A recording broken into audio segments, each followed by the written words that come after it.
लड़की सिर्फ एक पेन उठाने के लिए नीचे झुकी थी, लेकिन अगले ही पल कुछ ऐसा हुआ जिसकी उसने कभी कल्पना भी नहीं की थी।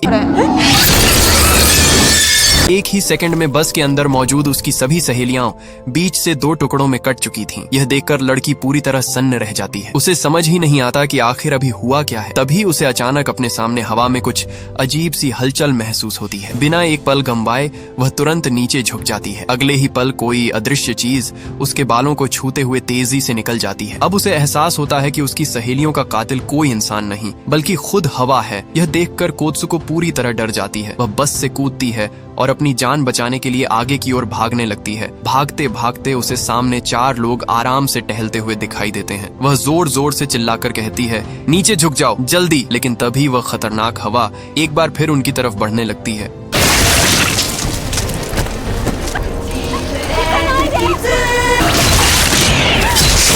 अब कोत्सुको के पास रुकने का समय नहीं था, इसीलिए वह लगातार भागती रहती है। कुछ देर बाद वह एक जंगल में पहुंच जाती है। वहां खड़े घने और बड़े बड़े पेड़ उस रहस्यमयी हवा का रास्ता रोक देते हैं। लेकिन जैसे ही वह एक नदी के किनारे पहुंचती है, उसके पैरों तले जमीन खिसक जाती है। नदी के अंदर उसकी सहेलियों की बुरी तरह कटी फटी लाशें तैर रही थीं। यह नजारा देखकर वह डर से कांप उठती है। वह ज्यादा देर वहां नहीं रुकती, अपने कपड़े बदलती है, चेहरे पर लगा खून साफ करती है और आगे बढ़ जाती है। लेकिन उसे बिल्कुल भी अंदाजा नहीं था कि यह सब तो सिर्फ शुरुआत है, क्योंकि इस पूरी घटना के पीछे जो ताकत है वह उस जानलेवा हवा से भी हजारों गुना ज्यादा खतरनाक है। थोड़ी दूर चलने के बाद वह एक स्कूल पहुंचती है। यूनिफॉर्म देखकर वह पहचान जाती है कि यह उसी स्कूल की लड़कियां हैं जो कुछ देर पहले बस में मारी गई थीं। लेकिन सबसे डराने वाली बात यह थी कि स्कूल के अंदर सब कुछ बिल्कुल सामान्य था। सभी लड़कियां हंस बोल रही थीं, जैसे कुछ हुआ ही ना हो। तभी अचानक एक लड़की उसके पीछे से आकर उसे डरा देती है। पीछे मुड़कर देखते ही कोत्सुको के होश उड़ जाते हैं, क्योंकि वह लड़की उसकी सबसे अच्छी दोस्त अकी है। लेकिन अकी तो बस में मर चुकी थी, फिर वह यहाँ जिंदा कैसे है? घबराई हुई कोत्सुको उसका हाथ पकड़कर कहती है, बाहर बहुत बड़ा हादसा हो गया है। एक रहस्यमयी हवा ने सबको मार डाला। लेकिन अकी उसकी बात पर बिल्कुल भी यकीन नहीं करती। वह कहती है, तुमने शायद कोई बुरा सपना देखा है। उसी समय अचानक एक तेज हवा चलने लगती है। कोत्सुको डर के मारे तुरंत नीचे झुक जाती है। लेकिन इस बार हवा सिर्फ लड़कियों की स्कर्ट उड़ाकर आगे निकल जाती है। उसमें कोई जानलेवा ताकत नहीं होती। आसपास खड़ी सभी लड़कियां उसे अजीब नजरों से देखने लगती हैं, मानो सोच रही हों, क्या इस लड़की का दिमाग खराब हो गया है? अकी उसे उठाते हुए कहती है, इतना मत सोचो, आज वैसे भी क्लास नहीं है, चलो बंक मारते हैं। मैं बोतल और हाको को भी बुला लेती हूँ। थोड़ा बाहर घूमोगी तो तुम्हारा मन भी ठीक हो जाएगा। थोड़ी देर बाद चारों स्कूल से निकलकर नदी किनारे पहुंच जाते हैं। कोत्सुको को अच्छी तरह याद था कि कुछ समय पहले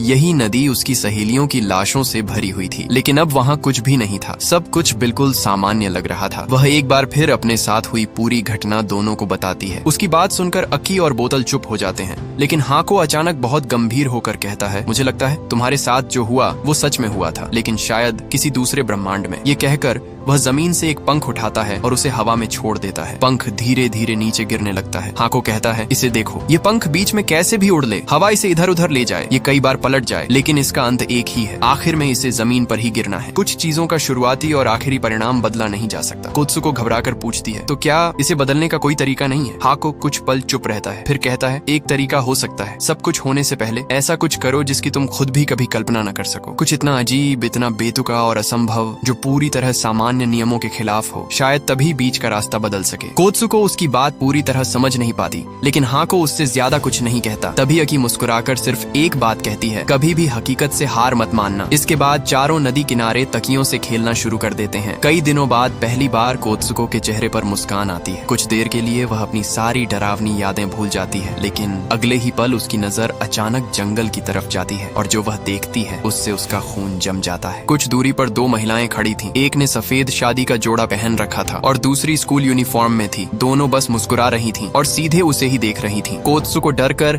एक बार पलक झपकाती है और अगले ही पल दोनों औरतें गायब हो जाती हैं। वह यह बात किसी को नहीं बताती, क्योंकि उसे नहीं पता था कि वे दोनों महिलाएं कोई और नहीं बल्कि उसी के भविष्य के 2 रूप थे। कुछ देर बाद चारों वापस स्कूल लौट आते हैं। क्लास शुरू होते ही टीचर अंदर आते हैं और पूछते हैं, पिछले पीरियड में तुम लोग कहाँ थे? अकी तुरंत जवाब देती है, मैडम, कोत्सुको की तबीयत खराब थी, हम उसे मेडिकल रूम लेकर गए थे। उसी समय कोत्सुको की नजर अपने पैरों के पास पड़े एक तकिए पर पड़ती है। उसे समझ नहीं आता कि यह तकिया वहाँ आया कहाँ से। वह उसे उठाती है, अकी की तरफ देखती है और मजाक में उसकी तरफ फेंकने की तैयारी करती है। लेकिन उसे बिल्कुल भी अंदाजा नहीं था कि उसके इस छोटे से मजाक के बाद एक और भयानक हादसा होने वाला है।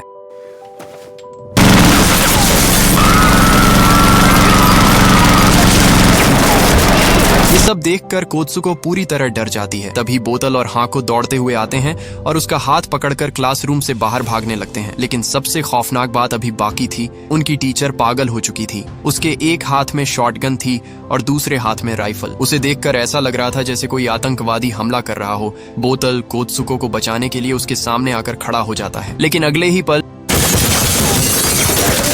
टीचर उसे गोली मार देती है और वह वहीं ढेर हो जाता है। अब कोत्सुको और हाको के पास भागने के अलावा कोई रास्ता नहीं था, लेकिन किस्मत यहाँ भी उनका साथ नहीं देती। भागते भागते एक गोली हाको को भी लग जाती है। मरने से पहले वह कोत्सुको का हाथ पकड़कर सिर्फ एक अजीब सी बात कहता है, हकीकत से कभी हार मत मानना, नहीं तो हम सब मर जाएंगे। और अगले ही पल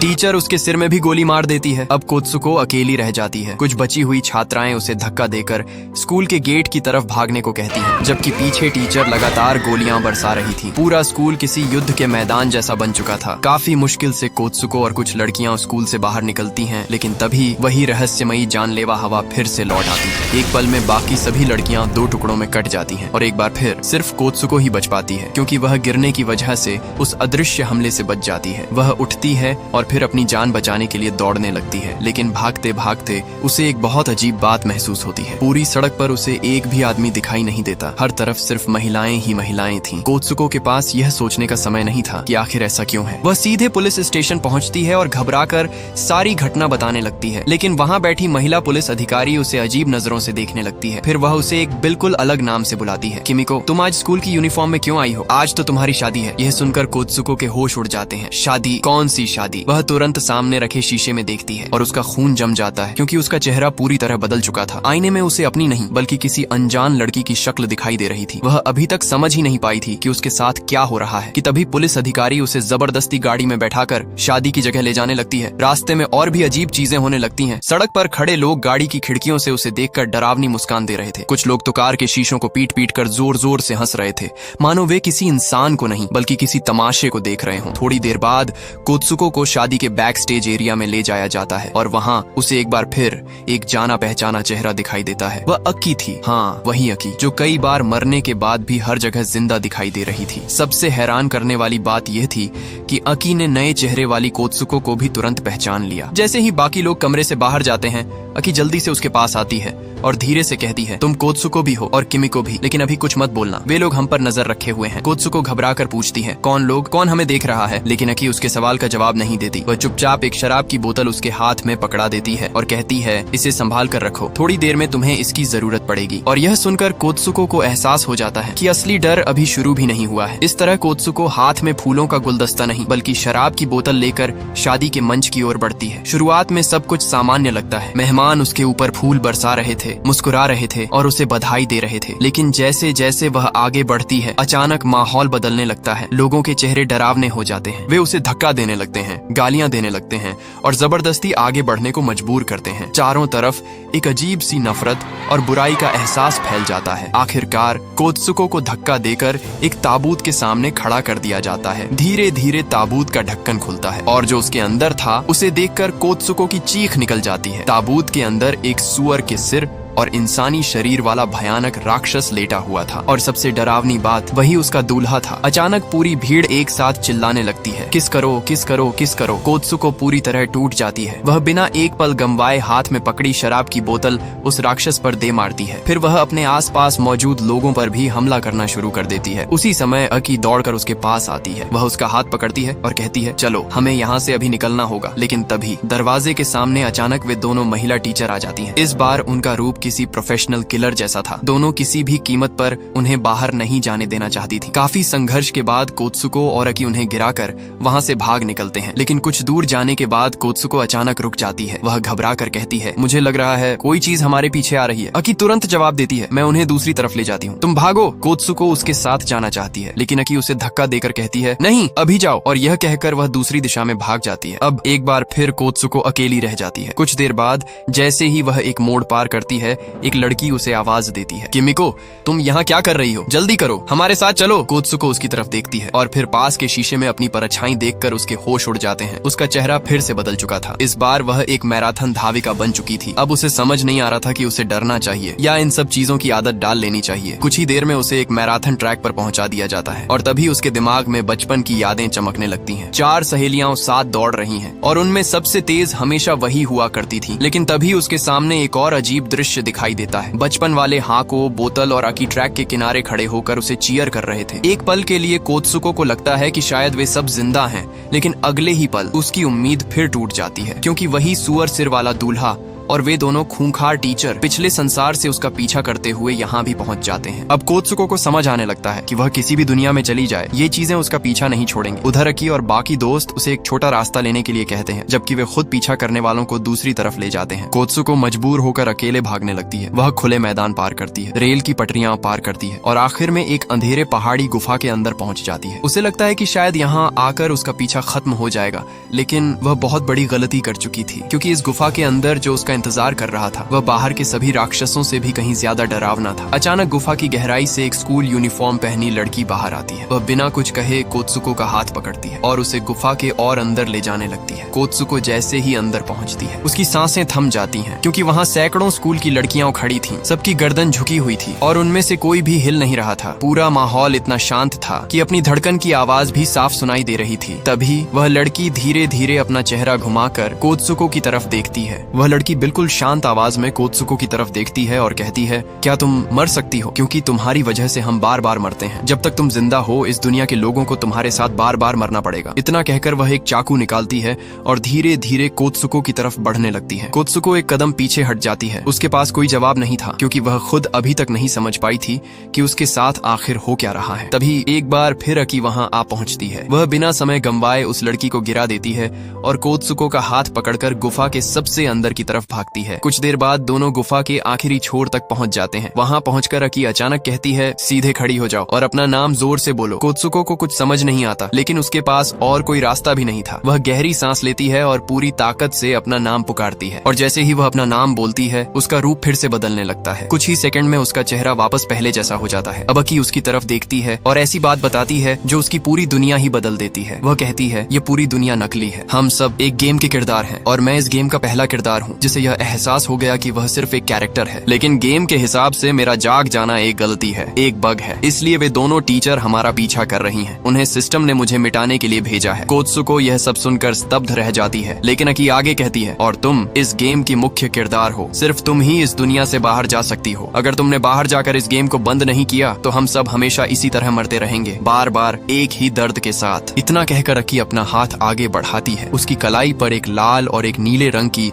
2 डोरियां बंधी हुई थी। वह कहती है, इन्हें खींचकर मुझे 2 हिस्सों में अलग कर दो, तभी बाहर जाने का रास्ता खुलेगा। कोत्सुको घबरा जाती है। वह ऐसा करने से साफ इनकार कर देती है, लेकिन अकी उसकी आंखों में देखकर कहती है, अगर तुमने ऐसा नहीं किया तो हम हमेशा यहीं फंसे रहेंगे, हम बार बार मारे जाएंगे और यह सब कभी खत्म नहीं होगा। कोत्सुको की आंखें भर आती हैं। आखिरकार वह कांपते हुए हाथों से उन दोनों डोरियों को पकड़ लेती है और पूरी ताकत से उन्हें खींच देती है। अगले ही पल अकी का शरीर बीच से फट जाता है और उसके पीछे की पत्थर की दीवार में एक रहस्यमयी दरवाजा खुल जाता है। कोत्सुको कुछ पल वहीं खड़ी रहती है, फिर हिम्मत जुटाकर उस दरवाजे के अंदर चली जाती है। लेकिन दूसरी तरफ जो दुनिया थी वह पूरी तरह अलग थी। यहाँ हर तरफ पुरुष ही पुरुष थे, सड़कों पर, गलियारों में, हर कोने में। ये दुनिया उस दुनिया से बिल्कुल उल्टी थी जहां अब तक उसने सिर्फ महिलाओं को देखा था। तभी उसकी नजर दीवार पर लगे एक पोस्टर पर पड़ती है। पोस्टर पर 3 चेहरे बने हुए थे, उसका अपना चेहरा, किमिको का चेहरा और एक तीसरा चेहरा जिसमें वह पहले बदल चुकी थी। और नीचे बड़े अक्षरों में लिखा था, रियल ओनिगोको, यानी रियल डेविल गेम। कोत्सुको उस पोस्टर को काफी देर तक देखती रहती है। अब उसे पहली बार यकीन हो जाता है कि अकी सच कह रही थी। वे सभी इंसान नहीं बल्कि किसी के बनाए हुए गेम के किरदार थे। तभी एक युवा आदमी उसके पास आता है। ऐसा लगता है जैसे वह कोत्सुको को पहले से जानता हो। वह उसके कान में कुछ कहता है और अगले ही पल कोत्सुको बेहोश होकर गिर जाती है। जब वह दोबारा आंखें खोलती है तो खुद को एक अजीब से भूमिगत कमरे में पाती है। कमरे की दोनों दीवारों पर इंसानी आकार के पुतले खड़े थे